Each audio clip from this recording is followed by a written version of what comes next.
In 2018, I get a call from the marketing department of Kraft Heinz Indonesia, and this was to orchestrate a workshop for one of their brand, ABC Ketchup Manis.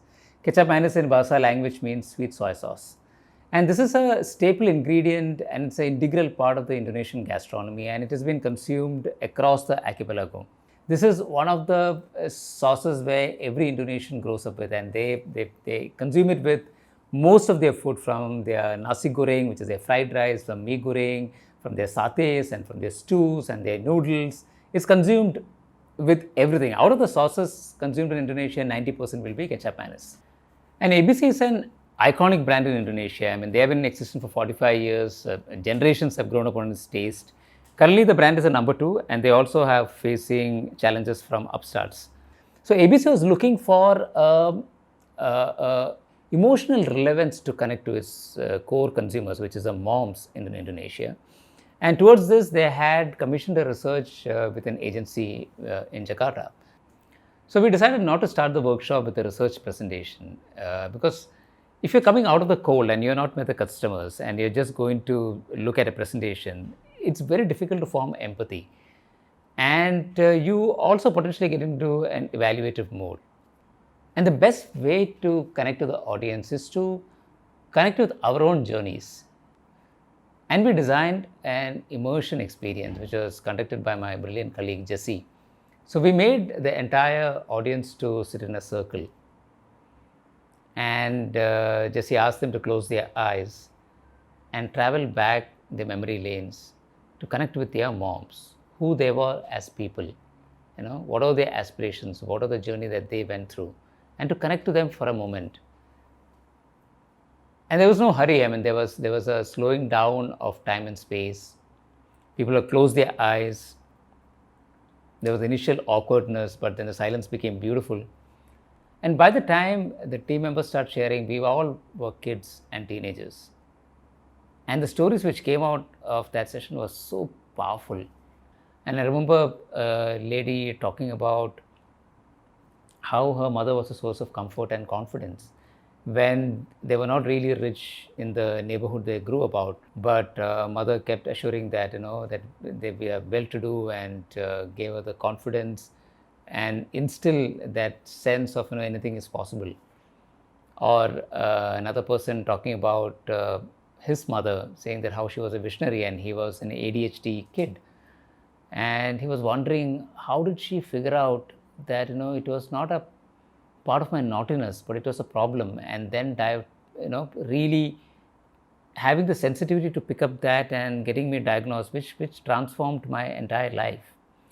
Or another lady in the group talked about how her mother was a brilliant strategist, where she found that she used to go to her neighbor's house and eat food, and she loved the neighbor's food, and her mother used to cook food and send it to the neighbor, and then the girl will go to the house and eat that.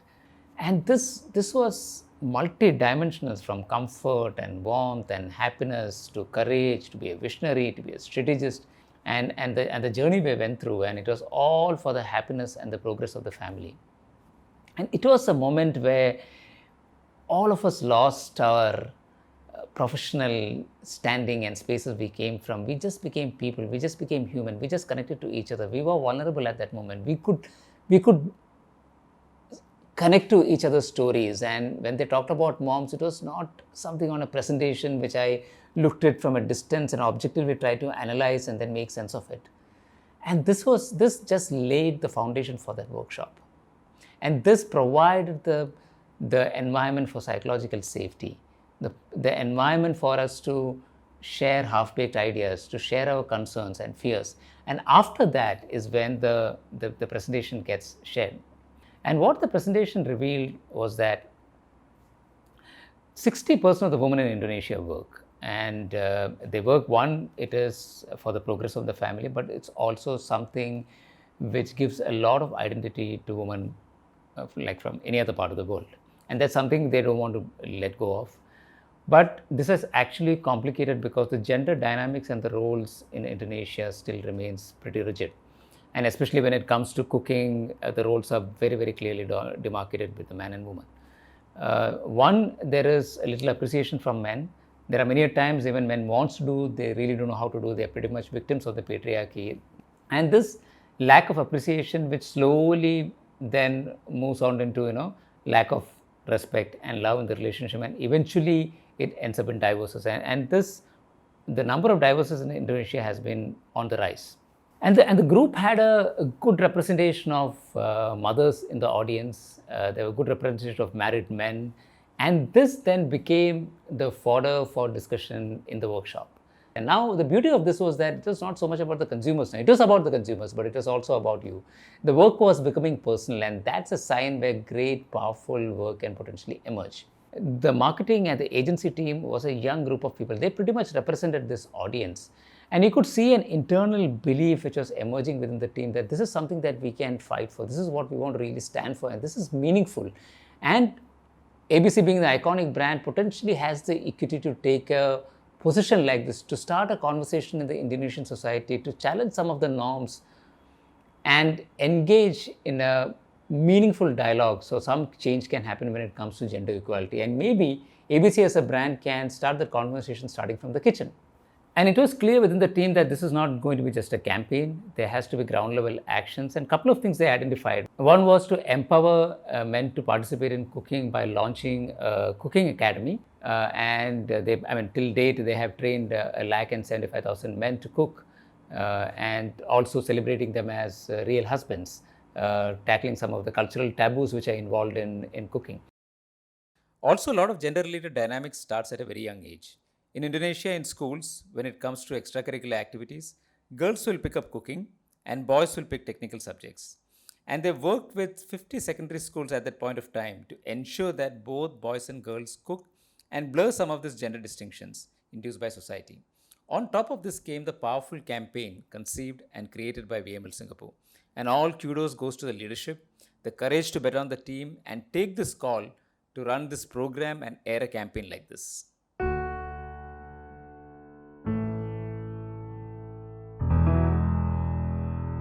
Kami bercerai setahun yang lalu, dan itu salah saya.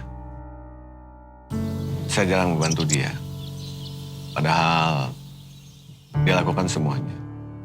Kerja, masak, mengasuh anak. Saya cuma kerja pagi-pagi, pulang malam. Seharusnya saya melakukan lebih. Bukankah pernikahan artinya menjadi pasangan yang setara dalam hidup atau di dapur? Mungkin sudah terlambat buat saya, tapi tidak untuk kalian.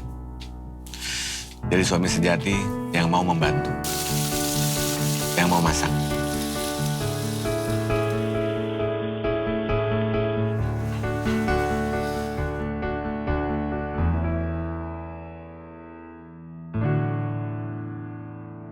Cari tahu di Akademi Suami Sejati, kecap